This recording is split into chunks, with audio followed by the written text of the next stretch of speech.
Kairós es un equipo de líderes educativos de diferentes partes del mundo, comprometido con la transformación de la educación como pilar fundamental para la construcción de una nueva sociedad en la que nadie se quede atrás. Y mediante Kairós TV se va a promover un movimiento y acciones a nivel macro, meso y micro en el mundo por la implementación del tercer contrato social de la educación, que es la ruta para un futuro que ya llegó.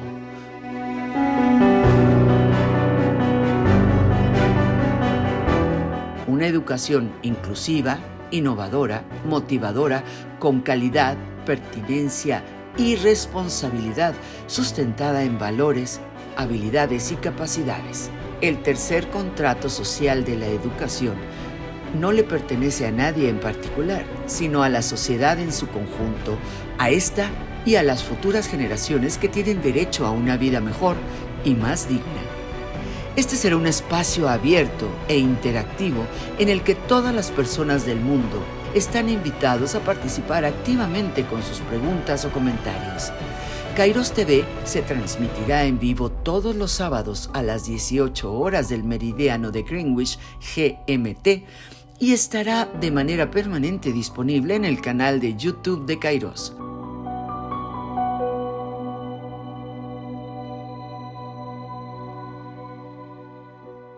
Para hacer realidad la transformación educativa como pilar fundamental en la construcción de una nueva sociedad en la que nadie se quede atrás, Kairós TV va a promover el debate sobre estrategias y acciones concretas referidas a los siguientes temas: las políticas y estrategias a nivel internacional, regional y nacional, el rol de las autoridades institucionales, el rol de los sindicatos y gremios, el rol de los estudiantes, docentes y no docentes, la epistemología, pedagogía y didáctica para la nueva educación, la implementación concreta de las diversas modalidades de aprendizaje virtual, presencial e híbrido, sobre el rol de los actores económicos y sociales, empresas, organizaciones sociales, familias, gremios de profesionales, etc. Vamos a promover la divulgación y articulación de experiencias innovadoras en el área de educación y el establecimiento de redes entre los actores que promueven para propiciar alianzas y desarrollar sinergias entre ellos.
Thank you so much, Professor, for this interview, for your time. And let's begin with the first question. It will be, what are the main challenges of education in Africa in terms of coverage, inclusion, and quality? Okay, so I think the main problem is really funding and financing of higher education, in particular in the public sector. Most of the higher education systems in Africa are based on public higher education institutions. Now, the problem there is that it's not adequate funding. It's not funding that increases by inflation. And that, of course, if you are not adequately funded and financed, the problem is that it affects the quality of what you can give. It affects the quality of who you can hire. It affects the quality of the infrastructure and the facilities for teaching and learning. Second, many of these institutions also charge tuition fees. Where they don't charge tuition fees, but they are also inadequately funded, the same problem remains. Where they charge fees, many people are not able to afford some of the fees. So that affects access by a broad socio-economic structure of society. Remember that education is important, especially higher education, in that it's a tool for upward social mobility. It takes people out of poverty. It enables them to realize their potential as a fully functional human beings who can make a contribution to themselves and to society. So inadequate funding, low funding, sometimes delayed funding does affect inclusion, diversity, quality, and the creation of a human resource base necessary to achieve the sustainable development goals and to achieve the socio-economic development in general. Okay, the next question will be what should be the support of international organizations and the role of national institutions and states to face these challenges? Okay, so I think that what international organizations can do, and some do. So, for example, we benefit in my university from international organizations who will give us grants for student bursaries and scholarships for the top students. They will give us money for infrastructure grants. They will give us money, if you like, for joint research between international universities in the rest of the world and our own universities. What that does is that it plugs the gap and adds to the funding that we have.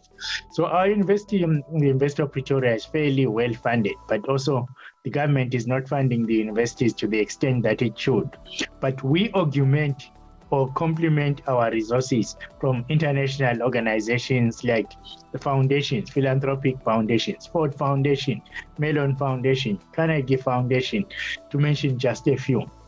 And these provide research grants, sometimes in collaboration with other universities in North America, in Europe, and in Africa here. So that's very, very, very crucial and important role.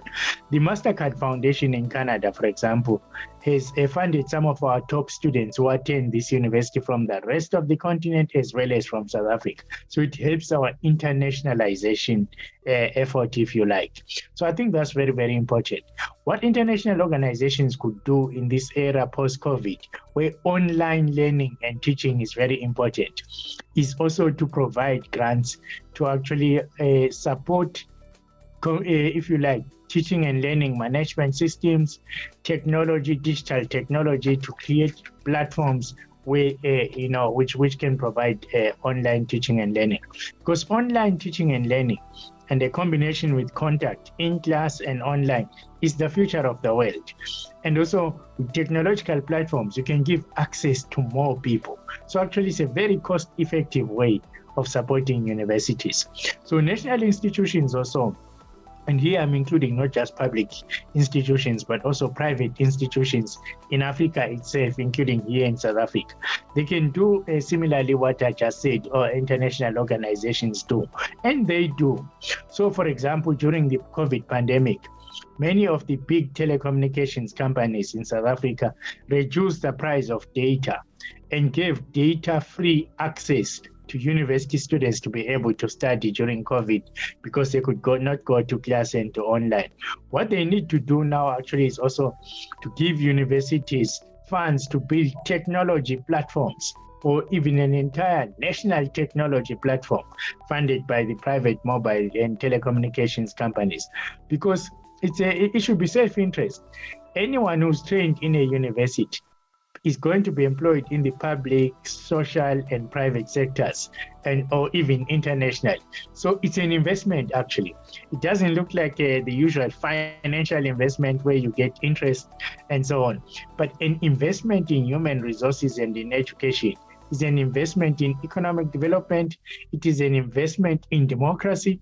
It is an investment in social cohesion and social support and creating a better society. So I think that they must think much more broadly. In South Africa here, for my university and others, public corporations also provide scholarships, bursaries, and money for research for my institution and similar ones. And I think that is a very enlightened move because, again, as I said, education requires everybody's investment. An investment in education is an investment for a successful society and a successful nation, reduces poverty, inequality, and addresses employment opportunities. Well, in fact, my next question talks about what transformation the university require to raise the quality, relevance, efficiency, and impact. But of course, it's most of all a matter of funds, right? Yeah, yes. But I think that universities also, once they have funds, or with the funds that they have, they need to make some investment in training faculty, academic staff, in also whatever funds they have, which we do at my university, providing bursaries for students and supporting poorer students from staying in the university. And in some institutions like mine, we get students from very poor backgrounds. They can pay the fees, they can get bursaries, but they don't have enough money for food. So we give them food and we support them to get food on a daily basis, to get clothes and all of those things to help them do that. But second, the universities must also hire qualified faculty. Qualified faculty is very important. And for universities, the most important qualification is a PhD, a doctoral degree. Too many universities in Africa don't have faculty who don't have a PhD. That means they are not trained to the highest level. And in my university, the University of Pretoria, 70% of my faculty have PhDs, which is top here in South Africa and top on the African continent as well. Why is it important to have a doctoral degree? You can train other doctoral degree graduates who become faculty or academics. They can do high-level research, which is important for addressing local and global challenges, from climate change to sustainable food systems, food security, socio-economic issues, to complex engineering solutions for the 21st century. You need a person who's very highly qualified. And also universities must also, if you like, ensure that there is money for research, not just money for bursaries, facilities, scholarships, and salaries. There must be money for research. All of these things, like you rightly said at the beginning, require money. But I think that if you are going to have quality, you must actually ensure that people have a PhD, there are good facilities, there's money for research, there's money for teaching, and also there's money for collaboration. And then also you must run good governance. Many universities lack good governance systems. Board of Trustees that overlooks or hires a qualified, experienced management, a management that also runs proper management systems, accounting for the funds that are used, setting good strategies for the university, looking at where the university can address national and global challenges, including what skills are needed in a society, what programs should you actually run, are those programs up to date? Are you collaborating with others? And also, in choosing the research that you do, are you addressing the national challenges that people, a particular country faces? There's often poverty, unemployment, inequality, the burden of disease, climate change and the planetary crisis, economic development, and also infrastructure development, dams, farms, schools, roads, railways. You need engineers for all of that. And the university should be able to say, yes, when you look at what we do, we achieve impact by being relevant in the things that we do. And we will help the country achieve the sustainable development goals. Wow. Well, what is your message to the educational community and the people of Africa to advance in the construction of a better society in which no one is left behind? Yeah, I think it's simply to say that you must value education. I have to see a country or a continent which was successful when its people were uneducated. It's not possible. It cannot happen. You can have some people in an uneducated society. You can have some people making money, but it will be through very violent and immoral and corrupt ways. Whereas what education really does, as I said, it opens people's minds, it gives them skills, it enables them actually to think about what to do about that. It empowers them to take themselves out of their situation and also to help others around them when they educate their own children, their relatives, and all of that. Then education also makes you, if you like, be able to find the solutions to the challenges that your own country faces.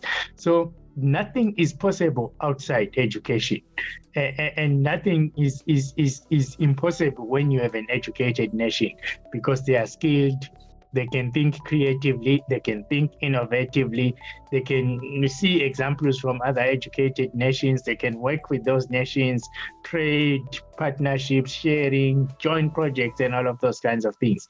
So I would simply say, one word: you want a successful society which reduces inequalities, reduces poverty, uses natural resources in a reasonable way, which addresses, environmental change, climate change, and all of that. Trust in education. It will set you free. Yeah, you're right. Education is the clue for everything. Yes, it's the key to everything. Yes. Yeah, if you have a problem with education, you can solve the problem then. Yes, exactly. Yes, yeah. It's a circle. It's a continuous stream of solutions that you would not find elsewhere. Yeah. Okay, I just curious question. How many students do you have in your university? Oh, we have 56,500 students. Yeah. Wow. Wow. I'm sorry, but I never thought it could be so much. So many. Yeah.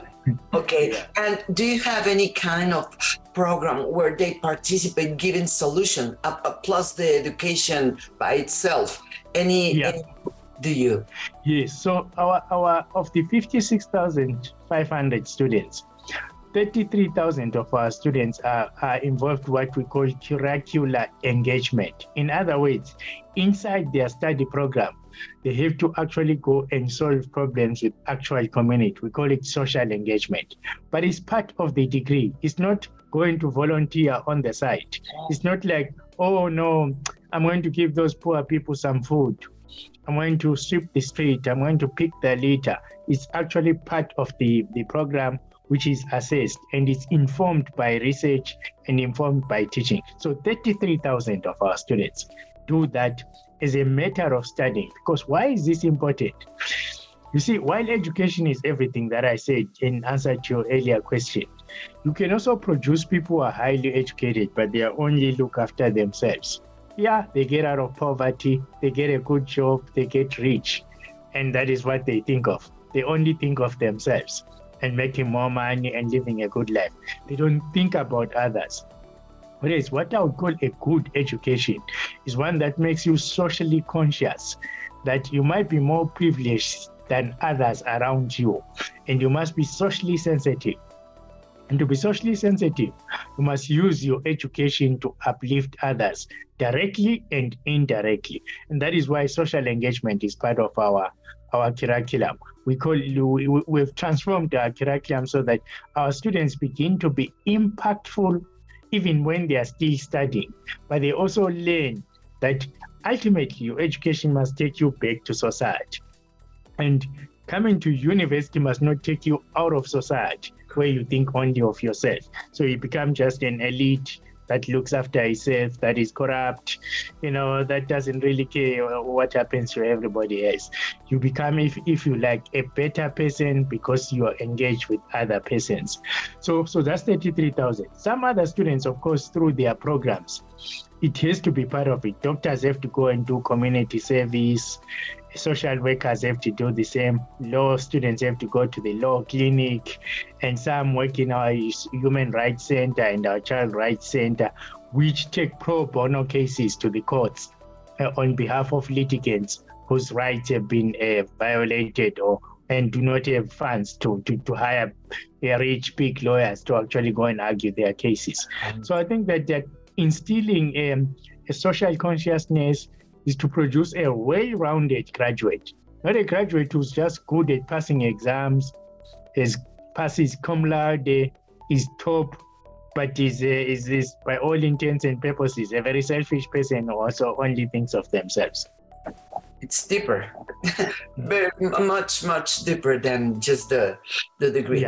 Yeah, it is. Well, Professor, I think I will invite you to comment something to the Kairós community in order to have a better education as a general message.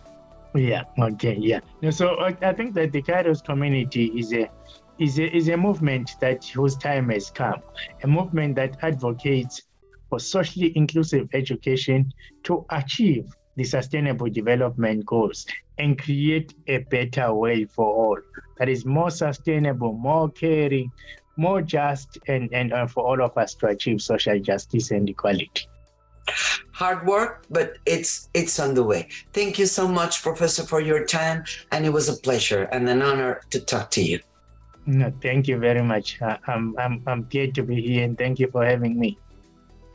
Thank you, and see you next time. Un saludo a todos y todas, quienes nos ven en directo y quienes nos verán en diferido.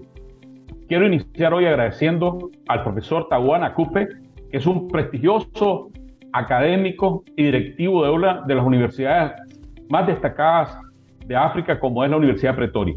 Quiero también aprovechar para saludar afectuosamente a todos los miembros del Comité Directivo de África, de Kairós, y a toda la comunidad universitaria de ese extraordinario continente que tiene una gran riqueza, una enorme diversidad biológica y cultural, pero también grandes problemas, y que la educación, ciencia y tecnología e innovación que como Kairós promovemos, tenemos que ser un pilar fundamental para aprovechar las potencialidades y construir una África y un mundo mejor para todos y todas en el que nadie se quede atrás. Esta semana se dieron una enorme cantidad de eventos de gran trascendencia y mencionaré solamente algunos de ellos. Por ejemplo, se dieron 2 presentaciones del libro Mirada sobre la autonomía universitaria, un tema de importancia mundial, que ha sido promovido por Enlaces y por la Universidad Nacional de Córdoba, principalmente por medio de sus directivos representantes sindicales, Marcelo Estefano y Marcelo Magnasco.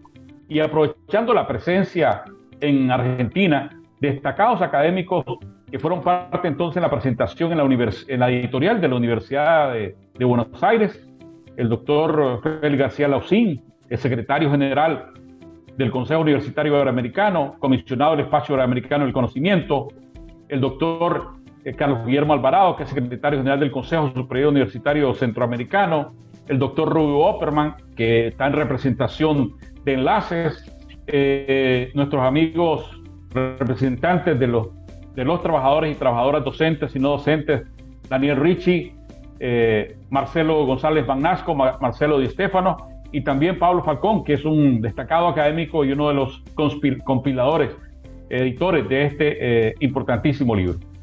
También se hizo la presentación de este libro en la prestigiosa Universidad de San Luis por parte de quienes han editado esta importante obra. Se hizo un conversatorio internacional sobre turismo cultural, en el que estuvo uno de sus ponentes al presidente de la Academia Internacional de Ciencia, Tecnología, Educación y Humanidades y miembro de Kairós, el doctor Rodrigo José Hoyo Rodrigo. Y un foro de mucha trascendencia fue el Foro Regional sobre Economía del Conocimiento, realizado también en Argentina, y en el que tuvo como uno de sus participantes iniciales a nuestro destacado amigo rector de la Universidad Nacional de Córdoba, John Borretto, y a jóvenes también talentosos miembros de Kairós, y por supuesto a una amplia audiencia en términos presenciales y virtuales sobre un tema de gran trascendencia. También se dio un encuentro muy importante entre los dirigentes de los docentes y de los no docentes, Daniel Ricci, Marcelo González Magnasco, Marcelo Di Stefano, con nuestro amigo secretario general del CUIP, y comisionado del Espacio Iberoamericano del Conocimiento, Félix García Laucín, aprovechando su presencia en Buenos Aires para coordinar agendas de articulación e integración futura. Y un evento de gran trascendencia que se dio esta semana fue el Encuentro Internacional de Trabajadores y Trabajadoras Científicas, organizado por la Federación de Sindicatos Docentes Universitarios de América del Sur, por la Federación Latinoamericana y la Federación Mundial de Trabajadores Científicos, por el Ministerio de Ciencia, Tecnología e Innovación de Argentina, y se dio en la sede de la OEI y con la participación de destacados funcionarios académicos. Por supuesto, resaltamos no solamente la presencia, sino el excelente mensaje del ministro de Ciencia, Tecnología e Innovación de Argentina, Daniel Filmus, el codirector de la Federación Mundial de Trabajadores y Trabajadoras Científicas, y la participación en uno de los múltiples importantísimos paneles de nuestro amigo Félix García Laucín, del Espacio Iberoamericano del Conocimiento y del Consejo Universitario Iberoamericano, Carlos Guillermo Alvarado, Rui Opperman de Enlaces, también nuestro amigo Enrique Mamarela, presidente del Consejo Interuniversitario Nacional de Argentina, y moderado por nuestro amigo Marcelo Di Stefano, en representación de Contúa, pero también tuvo la participación virtual de un amigo representante del África, de Nigeria particularmente, y yo también, en mi carácter coordinador general de Kairós, tuve el privilegio de participar virtualmente en este importantísimo panel. Esta semana se dio el lanzamiento del informe de diagnóstico 2022 de la OEI, la Universidad Iberoamericana ante la post-pandemia, donde tuvimos también destacados académicos presentando este informe, dentro de ellos a nuestro amigo José Tavares, que es miembro de Kairós. Y se dio un encuentro regional de la Comisión Nacional de África de la UNESCO durante esta semana, también muy importante para abordar los desafíos particularmente que tienen que ver con todo el tema de movilización, acompañamiento, cooperación con África. Y es importante destacar también que hoy sábado se está realizando en Ecuador un importante encuentro en una de las escuelas de liderazgo, emprendimiento e innovación, que tiene por objetivo brindar las herramientas de gestión, liderazgo, emprendimiento e innovación a las comunidades. Y esto ha sido y está siendo liderado por el doctor Omelio Borroto, y no tengo ningún problema en expresar mi reiterado reconocimiento, porque el doctor Omelio Borroto es un académico de muy alto nivel que trabaja con la ciencia, la tecnología, pero que va a la comunidad, que utiliza la tecnología, pero que va e interactúa con las personas, con las comunidades, incluso las personas muy humildes y de todas las edades, y lo hizo durante la pandemia y lo continúa haciendo, y a esta altura ya ha impulsado 72 escuelas con la participación de más de 2.000 personas de diferentes edades y comunidades, con más de 600 proyectos y más de 66 comunidades rurales involucradas. Realmente un ejemplo del trabajo con, para y desde la comunidad que Kairós también promueve. No podemos dejar de mencionar, por supuesto, esta semana especial, que es la independencia. El día 15 se realizó un aniversario más de la independencia de México y también de diferentes países centroamericanos, donde se dio un grito libertario, pacífico y sin sangre.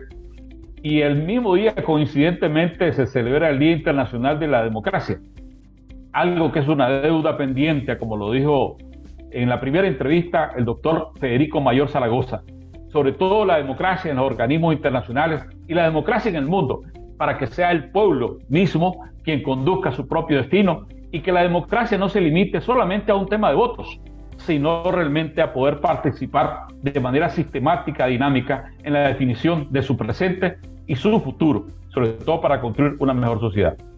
Y esta semana se está realizando, que comenzó el día 16 y culmina el día lunes 19 con la cumbre de jefes de Estado y de Gobierno, pero hay eventos precedentes, preparatorios, como es la cumbre sobre la transformación de la educación, que ha sido convocada por el secretario general de la ONU, nuestro apreciado amigo Antonio Guterres, para poder abordar desde los diferentes estados y gobiernos el reto que siempre ha tenido, pero principalmente hoy, de la pospandemia, en tiempos de crisis económica, ambiental, incluso en tiempos de más de 30 guerras en el mundo, cómo podemos realmente transformar la educación para que sea ese pilar fundamental para el cumplimiento de los objetivos de desarrollo sostenible y donde sea cierto que efectivamente nadie se quede atrás. Kairós está siendo parte de este esfuerzo, comprometido con ello.